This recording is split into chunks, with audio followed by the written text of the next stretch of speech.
Hey guys, this is Nazar again with Provident Real Estate, your local short sale specialist here. The reason I wanted to put this video together is because I get a lot of questions all the time about people not being sure if they want to do short sale or if they want to do low mod or their options that they have available to them. And the thing I wanted to mention is that I always tell people, and I really believe this, that a short sale is a better long-term option than it is to do a low mod. And I've put together this scenario here to be able to discuss, a scenario that actually happens all the time. Now, let's imagine that you bought your property for $600,000, and you put down 10%, and so you put down $60,000, and so you got a first for $480,000, you got a second for $60,000, and so you got a total loan balance of $540,000. Now, on a $540,000 purchase price around the Eastvale area with the higher tax rates, I estimated, now don't call me or shoot me because this is wrong, but roughly estimated that your payment would be around $4,300 a month, okay? So let's say that you had some type of a hardship, or that you do have a hardship. Either you've lost a job, or you're making less money, or there's unexpected medical bills, or whatever it is that's making it difficult for you to make your payments, okay? Now again, one of your options is to do a low mod, which, if that's the route you want to go, you have questions, give me a call.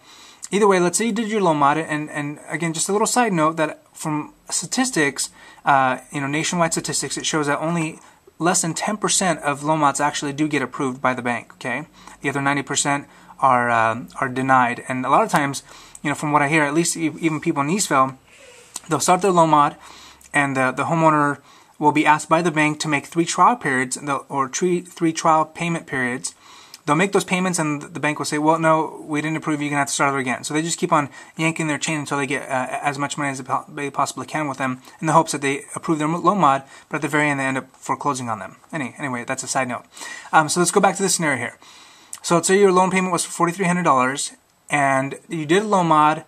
If you qualified for that particular program, they would lower the interest rate from whatever it was to 2% for the first couple of years. So doing that, let's say your new payment would be $2,800, okay?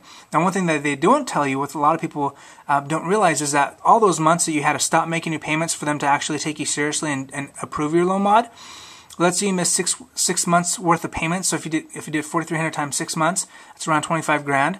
That's not, I'm not including on here, any of the fees that they would tack on as far as, accounting fees or late fees or any of this other junk. But just assume that they just took that monthly payment. They most of the time add it to the actual loan balance. So if you initially had a $540,000 loan balance, you end up having a higher loan balance. Your payment goes down, but your actual loan balance, your overall debt actually goes up by, in this case, $25,000. Now, in the other scenario here, let's say you actually did a short sale. You had a $540,000 loan balance. You called me up. We listed your property and we sold your home as a short sale. And in this situation, when you do a short sale, you don't owe anything back to the bank. Your liens are wiped away, so you actually have a zero loan balance, and you're able to rent a property very similar to yours at a minimum of $2,400. Sometimes you can even get it even as low as $2,000, depending on how big a house you want to get. So as you can see already, even in itself, you're saving $400 a month, which to be quite honest, would potentially offset the cost of having that rental or having that mortgage tax benefit anyway that the government gives us. So here you are, you're roughly in the same situation as far as your tax, monthly outgoing expenses are concerned, a little less on month to month. But now you've got a zero loan balance here, and you kept your home, and you've got a $565,000 loan balance. Now let's fast forward to 2 years. Okay, so 2 years later, in this situation, you can't move. You're stuck. You're still upside down in your mortgage, and you can't go anywhere even if you wanted to.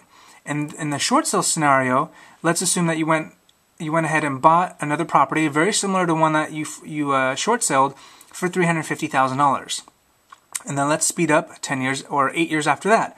So after 10 years, your home that you currently in the modification scenario, let's say your home is currently worth $600,000 at that point, 10 years after you got it modified.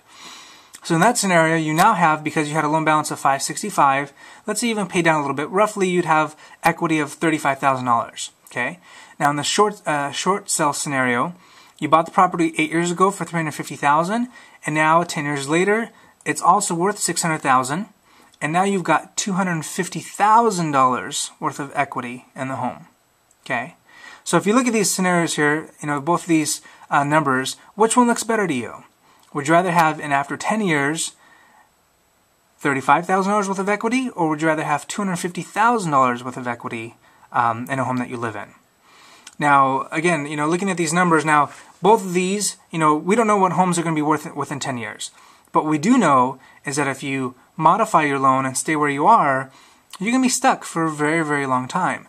Versus if you do a short sale, you're going to completely eliminate all your debt that you have as far as your loan debt's concerned. And you're going to be in a position where in a couple of years you get to buy another property. I mean, let's just say that you wanted to buy a larger home, or you wanted to buy a smaller house, or downgrade, or move to an area or a different area. By doing a short sale allows you that freedom to be able to make those choices.